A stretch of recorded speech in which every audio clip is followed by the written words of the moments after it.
Dharmasthala mystery Padmalatha case reopen 38 ఏళ్ల తర్వాత న్యాయం కోసం పోరాటం.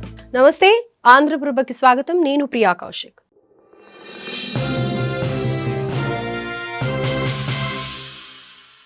ధర్మస్థల మిస్టరీ ఇంకా వీడలేదు. అక్కడి మరణాలు అంతు చిక్కని ప్రశ్నలుగానే మిగిలిపోయాయి. ఎంతో మంది అమ్మాయిలు, మహిళల చావుకు కారణాలు తెలియడం లేదు. ఏళ్లు గడుస్తున్నా నిజం మాత్రం బయటకు రావడం లేదు. తాజాగా ఈ వ్యవహారంపై సిట్ దర్యాప్తు కొనసాగుతుండగా బాధిత కుటుంబాల్లో ఆశ చిగురుస్తోంది. తమ వాళ్ల మృతికి న్యాయం చెయ్యాలంటూ అధికారులను ఆశ్రయిస్తున్నారు. ఈ క్రమంలోనే పద్మలత కేసును మరోసారి విచారణ చేయాలన్న డిమాండ్ తెరపైకి వచ్చింది. మరి పద్మలత ఎవరు, సెట్ పునర్విచారణ ఏ విధంగా సాగుతుంది అనే వివరాలు ఈ వీడియోలో చూద్దాం. ఆధ్యాత్మిక ప్రాంతమైన ధర్మస్థల ప్రస్తుతం సంచలనంగా మారింది. ఈ మధ్య విజిల్ బ్లోయర్ వాంగ్మూలంతో ఇక్కడి సామూహిక ఖననాల కేసు తెరపైకి వచ్చింది.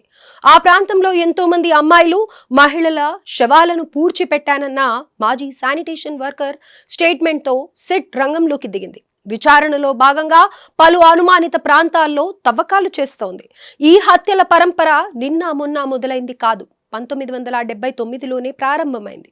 అక్కడ చదువుకునే అమ్మాయిల సైతం ఎంతో దారుణంగా అత్యాచారానికి గురై ఆ తరువాత హత్య చేయబడ్డారు. ఇక్కడ మరో ఘోరమైన విషయం ఏంటంటే, ఇంతటి దారుణాలకు, అఘాయిత్యాలకు పాల్పడిన వారు ఎవరన్న విషయం నేటికి బయటకు రాలేదు. 1979లో వేదవల్లి అనే టీచర్ను కొంతమంది దుండగులు ఘోరంగా చంపేశారు. ఆ తరువాత 1986లో పద్మలత అనే యువతి హత్యకు గురికాగా, ఆ తర్వాత సౌజన్య అనే అమ్మాయి అత్యాచారానికి గురై హత్య చేయబడింది.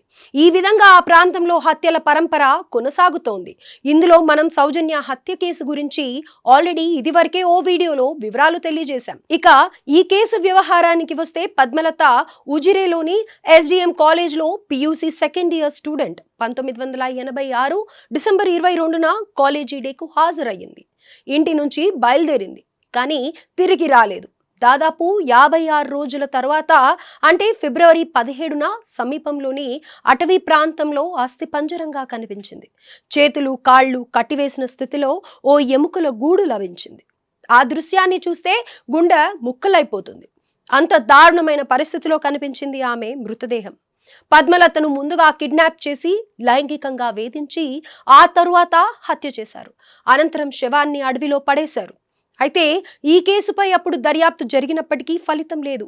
ఎందుకంటే ఈ దారుణానికి పాల్పడిన వ్యక్తులను పోలీసులు పట్టుకోలేకపోయారు. అంటే ఈ రోజుకు కూడా పద్మలతకు ఏమాత్రం న్యాయం జరగలేదు. పద్మలత కోసం ఆమె తండ్రి దేవానంద్ న్యాయం కోసం నిర్విరామంగా పోరాటం చేశారు. ఆయన కమ్యూనిస్ట్ పార్టీలో రైతు సంఘం నేత. అయితే తన బిడ్డ విషయంలో ఎప్పటికైనా న్యాయం జరుగుతుందని 1000 కళ్లతో ఎదురు చూశారు. అందుకే తమ సాంప్రదాయం ప్రకారం పద్మలత మృతదేహాన్ని దహనం చేయాల్సి ఉన్నప్పటికీ అలా చేయలేదు. తమ సంప్రదాయానికి భిన్నంగా ఆమె శవాన్ని పూడ్చిపెట్టారు. ఎందుకంటే ఏ రోజుకైనా నిజానిజాలను నిగ్గు తేల్చడం కోసం ఆమె అవశేషాలు ఉపయోగపడతాయన్న ఆశ. ఇలానే ఈ రోజు కాకపోతే రేపు పద్మలతకు న్యాయం జరుగుతుందని చూసి తండ్రి దేవానంద్ కూడా ప్రాణాలు కోల్పోయారు. కానీ పద్మలతకు మాత్రం న్యాయం జరగలేదు. నిందితులు దొరకలేదు. అసలు పద్మలతకు ఏమైందన్న విషయంపై ఆమె అక్క ఇంద్రావతి ఏం చెప్తున్నారో ఇప్పుడు చూద్దాం. కాలేజ్ డే సందర్భంగా పద్మలత కళాశాలలో 3 రోజుల పాటు సెలబ్రేషన్స్ జరిగాయి. మొదటి రోజు బాగానే వెళ్లి వచ్చింది పద్మలత. కానీ రెండో రోజు కాస్త ఆలస్యమైంది. ఎందుకంటే ఆ రోజు ఆమె ధర్మస్థలకు వెళ్ళింది. బస్సులు అందుబాటులో లేకపోవడంతో జీపు ఎక్కి వెళ్ళిందని తెలుస్తోంది.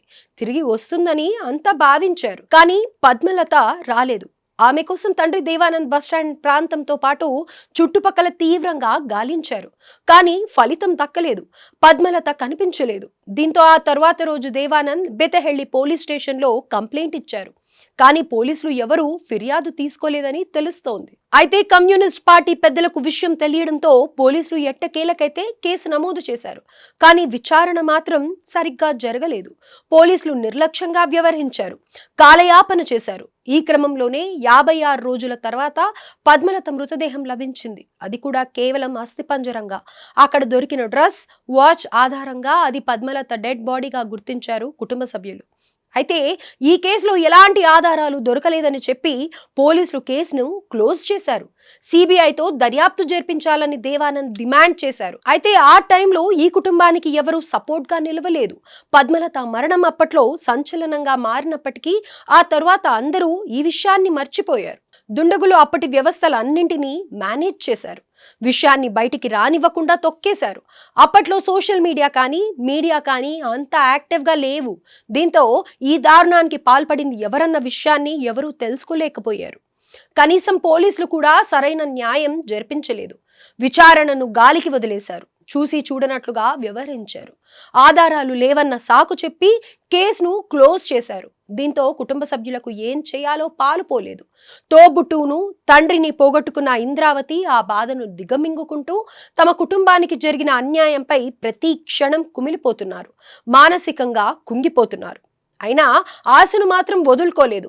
న్యాయం కోసం ఎదురు చూస్తూనే ఉన్నారు. తాజాగా మాజీ శానిటేషన్ వర్కర్ వాంగ్మూలంతో ధర్మస్థల వ్యవహారం దేశవ్యాప్తంగా హాట్ టాపిక్ గా మారింది. ఈ క్రమంలోనే ఆమె సోదరి ఇంద్రావతి తన చెల్లెలు పద్మలతకు ఇప్పటికైనా న్యాయం చేయాలని కోరుతోంది. సిట్ అధికారులను ఆశ్రయించిన ఆమె పద్మలత కేసును మరోసారి విచారించాలని డిమాండ్ చేశారు. దీనిపై సానుకూలంగా స్పందించింది సిట్.